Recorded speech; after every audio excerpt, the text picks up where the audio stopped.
You're with Julian on the Brown Note. Why is Peter Dutton worth $300 million? Why is no one in the Australian news media asking this? I think everything that I'm doing on today's show relates in some way to the Australian or the global news media not reporting on things. I mean, I'm not saying it's true. I'm saying why aren't they asking it? Because if you look up Peter Dutton's wealth online, everyone says $400 million, $300 million. How? Is that not of interest when he is potentially going to be the next leader of Australia? When the same news media has front page stories on Anthony Albanese selling a $4 million home or an $8 million home, something that $300,000 a year for the last 20 years he could easily have. That's something that's made front pages in the last year. Yeah, I've never seen one story in then those same newspapers on Peter Dutton being worth $300 million.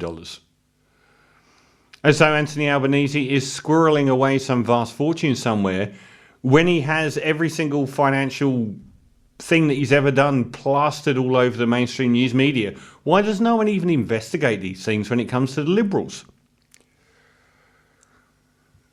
Dutton's been on the same wage for nearly the same amount of time as Anthony Albanese, but is apparently worth 100 times more.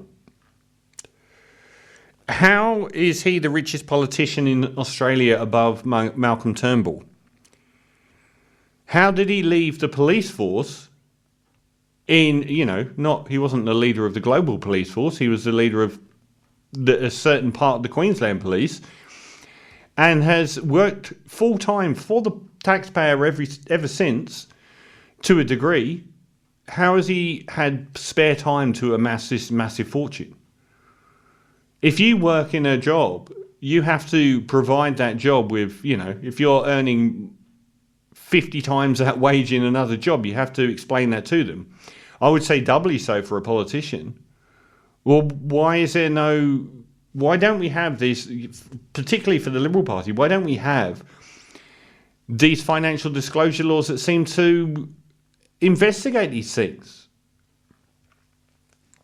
How did he leave the police force and become the richest politician in Australia? I mean, this is someone like all of them in the Liberal Party that, like, even in the National Party, people like Barnaby Joyce continue to fall over and fall upwards. Apparently, when he left the police force in an allegedly apocryphal tale that may well not be true, they left cans of dog food on his desk, which I have no evidence to, other than the fact that it's been widely reported. But he allegedly left the police force after a terrible accident, pursuing someone in a car, which basically left him injured and lacking confidence, and went on to form these like childcare centres and be involved in property deals. If it's not true, why are there so many stories attached to that amount? Where does that come from? And I'm not saying it's true. I mean, this is someone that was ranked as the worst health minister in 35 years by Australian doctors, who has now risen to the point where the Australian news media wants to anoint him as the next leader of Australia, despite the fact that Scott Morrison beat him.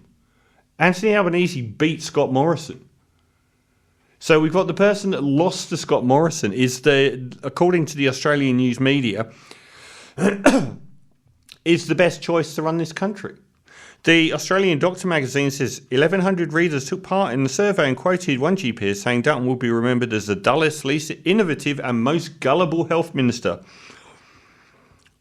And this guy is a complete apparatchik for the Liberal Party. He joined the Young Liberals in 1989. He was a Young Liberal. Now, I don't personally believe he's worth $300 million. I'm just curious why our media doesn't ask that question. Because if it was Anthony Albanese and there are all these rumours about him being worth $300 million, they would be going through his accounts with a fine-tooth comb. And we know this because of the amount of stories that came out last year about Anthony Albanese owning rental properties. We had the stories from the guy renting his property, which the mainstream news media tried to blow up, and then found out that their own readership were actually for Anthony Albanese's side. They weren't with the renter, who was on very low rent for the property he was in. And if Anthony Albanese buys a house that's within the bracket that you would expect for somebody that has been in that job for that long on $300,000 a year and probably bought property 20 years ago, which has now gone up in value. All of these things make sense, but nothing about Peter Dutton makes sense. There's no transparency to the Liberals. We don't know much about Scott Morrison. We know that he worked for I think he worked for the New Zealand Tourism Board and got the sack, but we don't really know what happened. And he did the same, I think, for the Australian Tourism Board, and that all ended under a cloud as well. Why don't we know these things? You don't get a job as important as Prime Minister of Australia and not have people go through less of your history than getting an office job.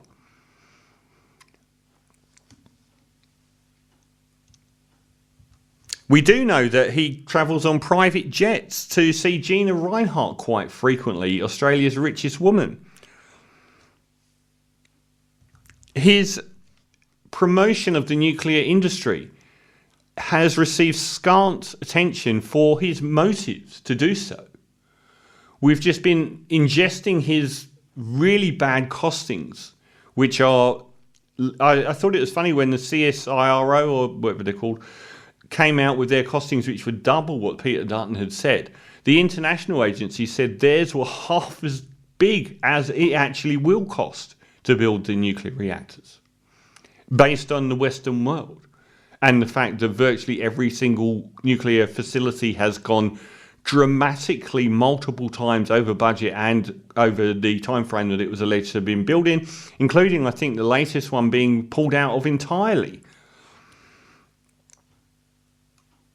And, you know, they've got these really dodgy things that Liberals do, like Dutton handing over $500 million. In a new report, the Australian National Audit Office said Peter Dutton handed $500 million to a company called Paladin, run out of a shack on Kangaroo Island, and did not demonstrate value for money. The department did not demonstrate the achievement of value for money for the PNG procurements. Although the department had limited operations for comparing tender costs, most of the benchmarks used were not appropriate. That's the audit office.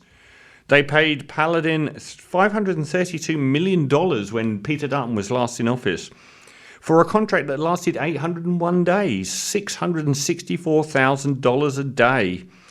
The value of the contract was 35 times the company's revenue.